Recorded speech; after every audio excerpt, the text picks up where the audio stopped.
I'm delighted that Rupert has, talking of determination, Becky, Rupert has fought his way through the Zoom bots in order to be able to join us and give us his opening remarks. So I'm sorry you missed Gillian and a little bit of Becky, but I think you had some idea from our earlier discussion what they'd be talking Yeah. about, Rupert. So over to you.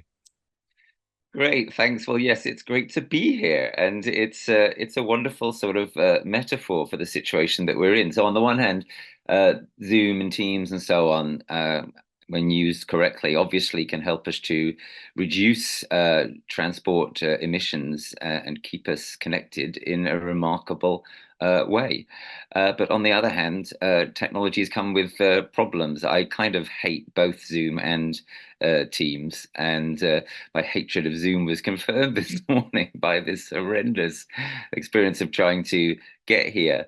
So to turn to the serious point I'd like to start with is that there is something happening in our country and in our world in relation to transport, which is of historic significance. And I would describe it in this way. Transport for human beings and others around a country like this one has started to become more difficult after a very, very long period of time in which it tended gradually always to become easier. What do I mean? I mean, simple thing. Anyone who takes the train will know exactly what I'm talking about. And I'm not obviously just talking about the absolute stupidity of having a privatized railway system. I'm talking about the fact that you get increasing numbers of events where lines are unsafe because of the heat or lines are flooded, etc.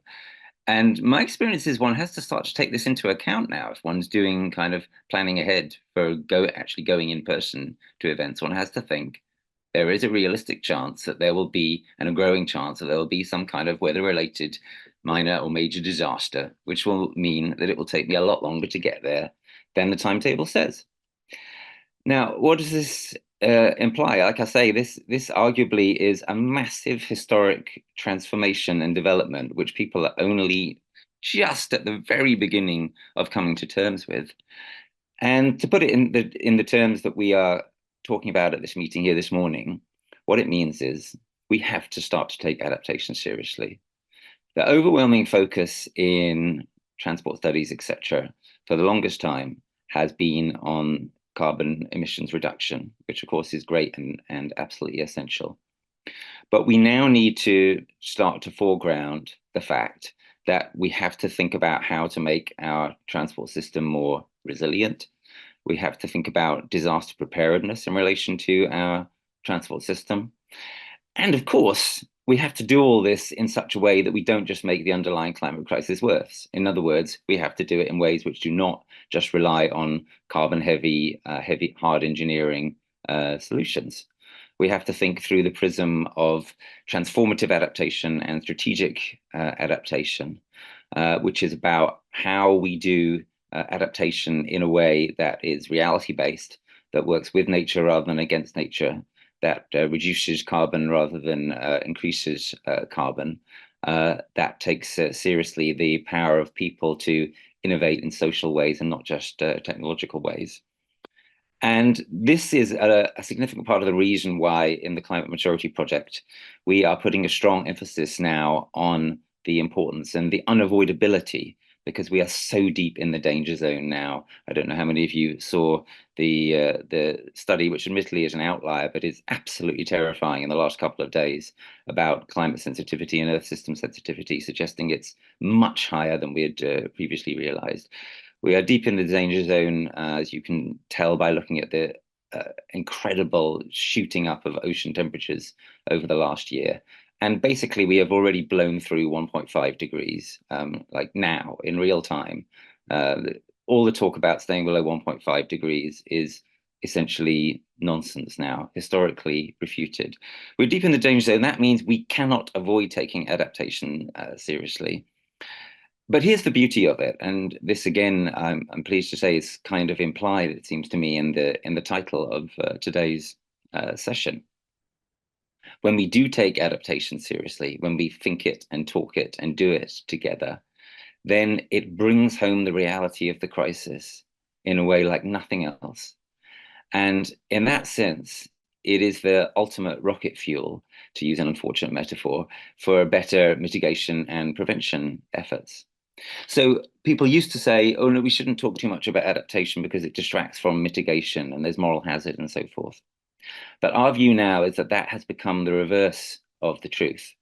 To the extent that we take adaptation seriously, we enable people to understand just how serious the crisis is. And therefore, to that extent, provided we do adaptation right, as I say, provided we do it transformatively and strategically, then we actually create the best possible conditions for a taking of mitigation much more seriously than it has been taken so far. Becky is absolutely right to say people need to take the politicians with them. That is a way of understanding, actually, the fundamental objective that we have in the Climate Majority Project, that you're never going to get a general election which actually rises to the occasion in a way that this one is pathetically failing to do. Just absolutely obscenely outrageous that there was no mention of climate or nature in last night's final so-called leaders debate. You're never going to get a general election which rises to the occasion until the people start leading the politicians by the nose into the territory of reality. And that is going to be a painful process that will, we hope, happen with a great deal of leadership and, as Becky says, determination over the next 10 years or so. That is the kind of time horizon we're working with. Some people respond to that by saying, yes, we don't have time for that. We need some kind of shortcut, some kind of tech shortcut, or revolutionary shortcut, or radical flank shortcut. But those shortcuts do not exist.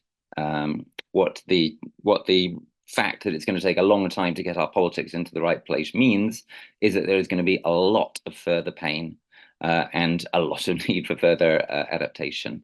This, by the way, is brilliantly depicted in a book that I wanted to show you here this morning, but I am now in a completely different part of the house because I've had to come to the different computer for the Zoom, so I can't show you the book, but I can just tell you what it is.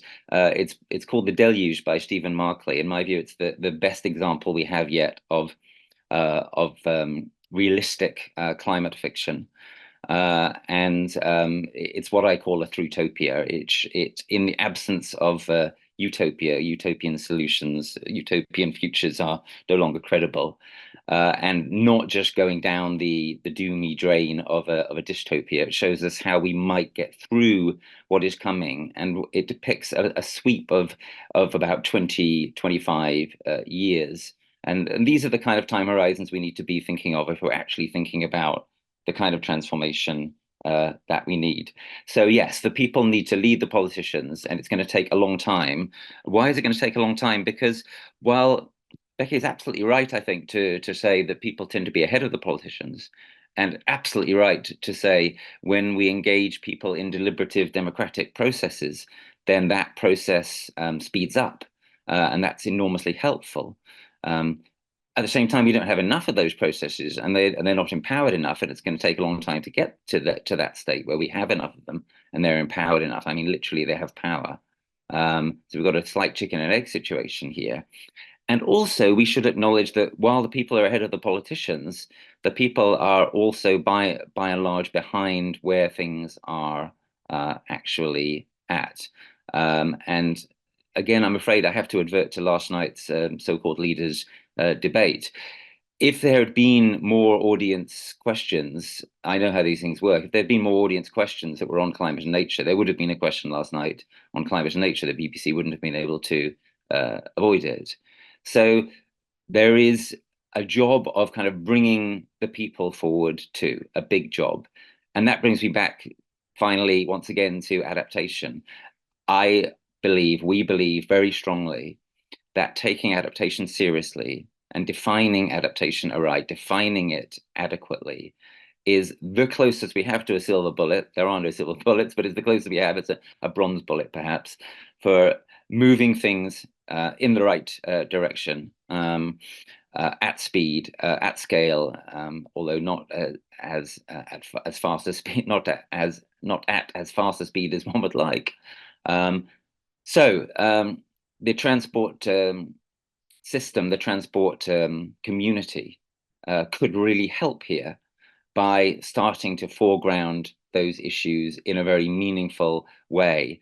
And one final big advantage of that in kind of getting us out of the failing technocratic paradigm for dealing with these questions, and for recognizing that any advances that you make via technocracy are at risk of being turned back at the ballot box, such as happened at the Uxbridge by-election on transport, if we don't get the public continuing to move together in the direction that is required and go on that journey with them.